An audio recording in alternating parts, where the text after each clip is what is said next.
Assalamualaikum warahmatullahi wabarakatuh. Kami dari kelompok 14 dengan anggota saya Siti Halimah Hadawiyah beserta kedua rekan saya Ardelia Putri dan Tarwinda Puasari. Kami ingin mempresentasikan kerja kami, yaitu sistem pencernaan dan sistem transportasi. A. Sistem pencernaan pada manusia. 1. Pengertian sistem pencernaan. Sistem pencernaan manusia adalah sistem yang membantu dalam mencerna makanan untuk menghasilkan energi bagi seluruh anggota tubuh. Makanan yang masuk ke dalam mulut akan melalui proses pencernaan yang digunakan untuk mengubah makanan tersebut menjadi energi, dan pada akhirnya melewati proses pembuangan melalui anus. Proses perjalanan makanan dari mulut sampai ke proses pembuangan ini disebut sistem pencernaan. 2. Organ pencernaan pada manusia. Organ pencernaan pada manusia dibagi menjadi 6. Yang pertama, organ pencernaan utama. Sistem pencernaan pada manusia terdiri atas organ berupa saluran pencernaan dan organ tambahan. Saluran pencernaan merupakan saluran yang dimulai dari bahan makanan yang dilalui mulut, kerongkongan, usus halus, usus besar, rektum, dan berakhir di anus. Pertama, mulut.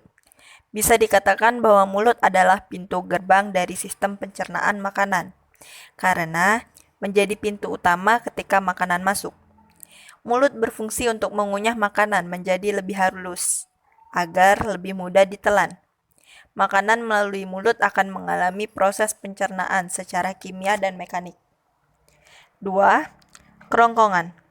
Setelah makanan melalui mulut dan ditelan, makanan akan melalui kerongkongan atau faring dan kerongkongan atau esophagus. Kerongkongan berperan dalam mengantarkan makanan yang sudah ditelan untuk melalui proses selanjutnya dalam lambung. B. Lambung. Lambung atau ventriculus mempunyai bentuk seperti kantong yang menggelembung dan berada pada bagian kiri perut. Lambung mempunyai 3 fungsi utama. Fungsi pertama, tempat menyimpan makanan sementara sebelum disalurkan ke organ selanjutnya. Kedua, memecah dan mengaduk makanan dengan mekanisme gerak peristaltik. 3. Mencerna dan menghancurkan makanan dengan bantuan enzim dalam lambung. C. Usus halus. Usus halus berbentuk tabung tipis yang panjangnya 10 meter, seperti selang yang digulung, di mana permukaan bagian dalamnya penuh dengan tonjolan dan lipatan. D. Usus besar. Proses penyerapan dari usus halus yang masih belum maksimal kemudian akan dilanjutkan oleh usus besar. Usus besar berbentuk seperti huruf U terbalik, yang panjangnya sekitar 5-6 meter. Terdapat 3 bagian utama usus besar, yaitu cecum atau sesum, kolon, dan rektum atau rektum. Cecum berbentuk seperti kantong yang berfungsi menyerap nutrisi yang tidak dapat diserap usus halus. Kolon adalah bagian terpanjang dari usus besar yang berfungsi sebagai tempat cairan dan garam diserap. Rektum adalah bagian akhir dari usus besar. Rektum terhubung langsung ke anus sehingga bagian ini berfungsi untuk tempat penyimpanan tinja sebelum dikeluarkan oleh anus. Fungsi utama usus besar adalah membuang air dan garam yang tidak dapat dicerna dan membentuk limbah padatan yang dapat dikeluarkan. E. Anus. Anus berfungsi untuk proses defekasi feses dan mengatur keluarnya feses. Defekasi adalah proses membuang kotoran sisa pencernaan dalam bentuk feses. Hasil akhir dari sistem pencernaan makanan berupa feses atau kotoran. 2. Organ pencernaan tambahan atau kelenjar pencernaan. Pencernaan tambahan berupa kelenjar-kelenjar pencernaan. Kelenjar ini membantu dalam mencerna makanan. berfungsi menghasilkan enzim-enzim yang digunakan dalam membentuk pencernaan. Kelenjar pencernaan ini dibagi menjadi 3, yaitu hati, pankreas, dan kantung empedu. Pertama, hati adalah organ dalam tubuh yang terbesar. Hati merupakan fungsi penting dalam banyak proses, termasuk metabolisme, detoksifikasi, pencernaan, dan kekebalan. Kedua, pankreas, yang terletak tepat di bawah hati, adalah kelenjar endokrin yang bertanggung jawab untuk membuat enzim pencernaan dan hormon penting, yang membantu mengurangi kadar gula dalam darah. Pankreas sering terpengaruh oleh penyakit dalam hati dan ginjal, namun gejalanya seringkali sangat lambat ditunjukkan. Ketiga, kantung empedu. Hati memproduksi empedu untuk membantu dalam pencernaan. Empedu disimpan dalam kantung empedu dan diantarkan melalui saluran empedu ke dalam usus kecil. 3. Proses pencernaan pada manusia. Sistem pencernaan manusia terdiri dari pencernaan mekanik dan kimiawi. Prosesnya dimulai dari pencernaan mekanik yang terjadi di mulut, kemudian dilanjutkan dengan pencernaan kimiawi oleh enzim di organ pencernaan lainnya. A. Pencernaan mekanik terjadi di dalam mulut dan lambung. Proses yang terjadi di dalam mulut melibatkan gigi untuk menggerakkan mekanik dalam mencerna makanan. Sementara itu, di lambung terjadi pencernaan mekanik yang berupa gerakan seperti mengaduk atau meremas makanan. Gerakan mekanik di dalam lambung tersebut digerakkan oleh otot polos. B. Pencernaan kimiawi dilakukan oleh enzim. Enzim merupakan protein yang berfungsi sebagai biokatalis di dalam tubuh. 4. Gangguan pada sistem pencernaan manusia. A. Diare. Diare merupakan salah satu gangguan sistem pencernaan yang banyak dialami, di mana gangguan pencernaan ini akan membuat perut terasa mulas dan feses penderita menjadi encer. Gangguan ini terjadi karena selaput dinding usus besar si penderita mengalami iritasi. Ada beberapa hal yang menyebabkan seseorang menderita diare, di mana salah satunya yaitu karena penderita mengkonsumsi makanan yang tidak higienis atau mengandung kuman. Sehingga dengan begitu gerakan perisaltik usus menjadi tidak terkendali serta di dalam usus besar tidak terjadi penyerapan air. B. Konstipasi atau sembelit. Sembelit merupakan salah satu gangguan pada sistem pencernaan di mana si penderita akan mengeluarkan feses yang keras. Gangguan ini terjadi disebabkan karena usus besar menyerap air terlalu banyak. Kurang mengkonsumsi makanan berserat seperti misalkan buah dan sayur, atau kebiasaan buruk yang selalu menunda buang air besar. C. Apenditis.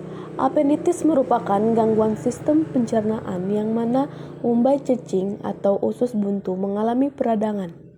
Apenditis ini biasanya terjadi ketika ada sisa-sisa makanan yang terjebak serta tidak bisa keluar di umbai cacing. Sehingga lama-kelamaan umbai cacing tersebut akan menjadi busuk serta akan menimbulkan peradangan yang menjalar ke usus buntu. Jika umbai cacing tidak segera dibuang, maka lama-kelamaan akan pecah. D. Kolik. Kolik merupakan suatu rasa nyeri yang muncul pada perut, di mana rasa nyeri ini akan hilang dan timbul. Rasa nyeri yang timbul biasanya disebabkan karena saluran di dalam rongga perut tersumbat, seperti misalnya usus, saluran kencing, empedu, dan saluran telur pada wanita. Salah satu penyebab gangguan ini yaitu karena mengkonsumsi makanan yang terlalu pedas, asam, atau makan terlalu banyak. B.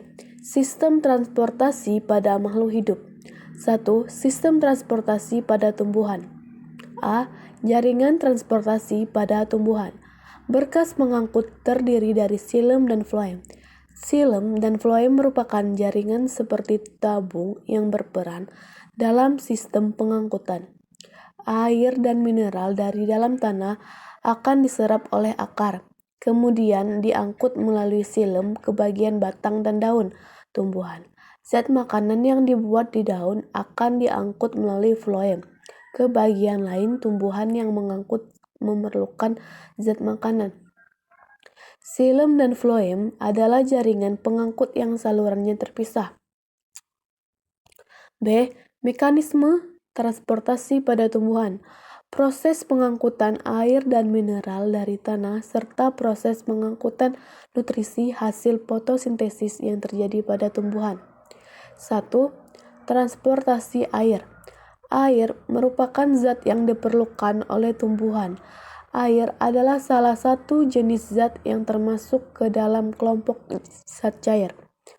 Peristiwa masuk dan keluarnya air yang dari tumbuhan dipengaruhi oleh kondisi lingkungan. Pada saat lingkungan lembab atau jumlah air di lingkungan tinggi, maka air akan masuk ke dalam tumbuhan. Akan tetapi, apabila lingkungan di sekitar tumbuhan kering atau jumlah uap air di lingkungan rendah, maka uap air akan keluar dari tumbuhan melalui stomata yang terdapat di daun. Proses ini disebut transpirasi. Jaringan yang dilalui oleh air ketika masuk ke akar. Pertama-tama, air diserap oleh rambut akar. Kemudian, air masuk ke sel epidermis melalui proses secara osmosis. Selanjutnya, air melalui korteks, dari korteks air kemudian melalui endodermis dan perisikel. Selanjutnya, air masuk ke jaringan silem yang berada di akar. Setelah tiba di silem akar, air akan bergerak ke silem batang dan ke silem daun. Transportasi nutrisi.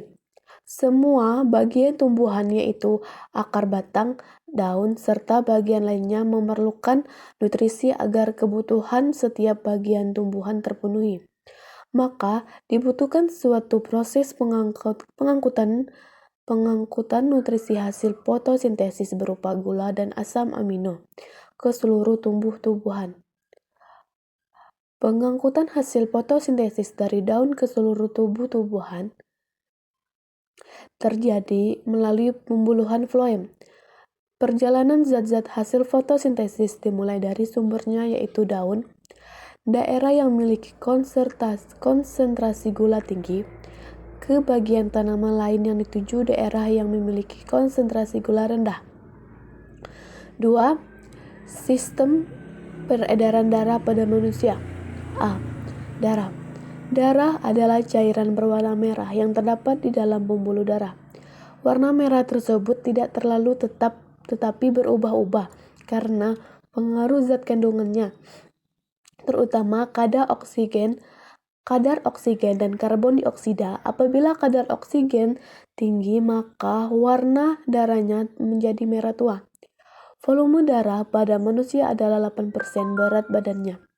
Mengangkut oksigen dan karbon dioksida dari alat pernapasan ke jaringan-jaringan ke seluruh tubuh, mengangkut sari-sari makanan ke seluruh tubuh, mengangkut sisa-sisa metabolisme ke alat ekskresi, dan mengedarkan hormon dan dari kelenjar hormon ke tempat yang membutuhkan. Susunan darah. Darah manusia terdiri dari dua komponen utama, yaitu sel-sel darah dan plasma. Yang pertama, sel-sel darah. Sel-sel darah merupakan bagian terbesar dari darah, yaitu sekitar 40-50%. Sel-sel darah terdiri atas 3 macam, yaitu yang pertama, sel darah merah atau eritrosit, yang kedua, sel darah putih atau leukosit, yang ketiga, sel darah pembeku atau trombosit. Yang pertama, sel darah merah atau eritrosit. Ciri-cirinya berukuran 7,5-7,7. Bentuknya bikonkav, tidak berinti, tidak dapat bergerak bebas, tidak dapat menembus dinding kapiler, dan berwarna merah kekuning-kuningan. Pembentukan sel darah merah terjadi pada endotelium sumsum tulang. Sel darah merah berfungsi mentransport oksigen dan bersifat tetap di dalam pembuluh darah. Yang kedua, sel darah putih atau leukosit. Ciri-cirinya berukuran 10-12, mempunyai bentuk bervariasi, selnya mempunyai nukleus atau inti sel, bergerak bebas secara ameboid, dan menembus dinding kapiler yang disebut diapedesis. Sel darah putih mempunyai fungsi utama untuk melawan kuman yang masuk ke dalam tubuh, yaitu dengan cara memakannya yang disebut fagositosis. Yang ketiga, sel darah pembeku atau trombosit. Ciri-cirinya berukuran lebih ke 2-4 dari eritrosit dan leuksit.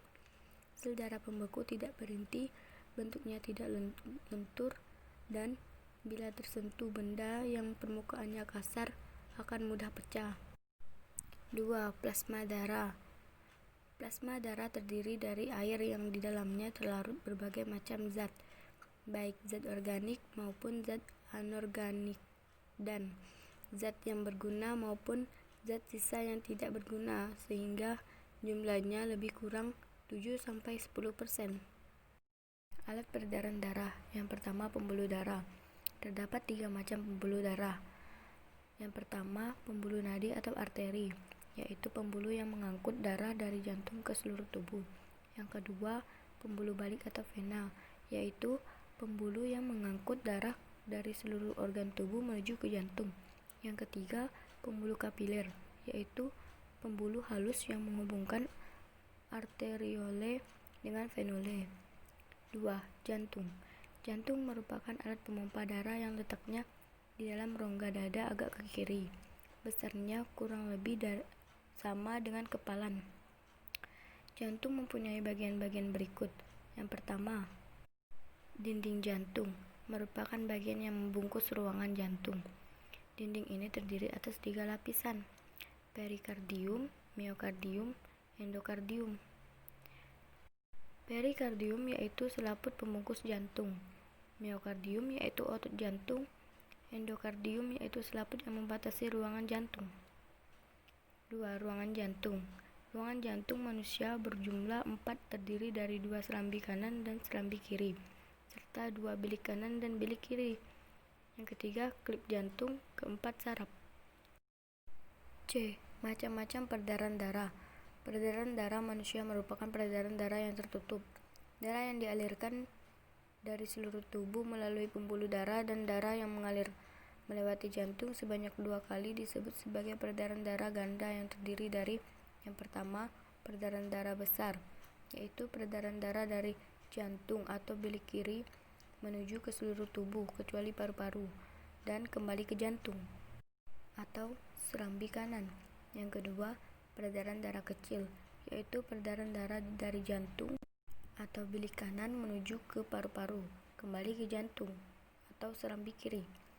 D. Gangguan pada sistem peredaran darah manusia.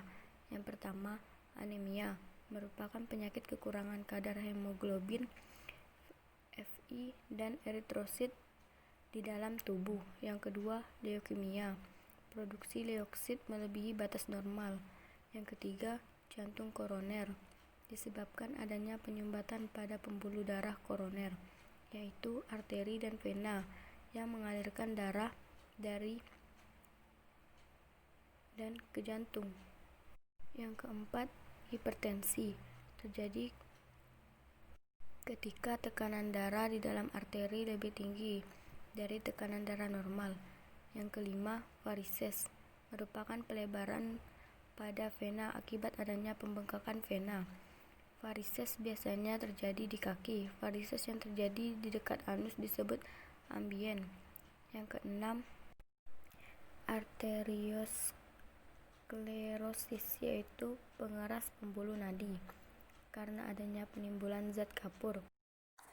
Mungkin itu saja yang dapat saya sampaikan atau yang dapat saya tampilkan dalam hasil kerja kami. Akhir kalam, saya ucapkan terima kasih. Wassalamualaikum warahmatullahi wabarakatuh.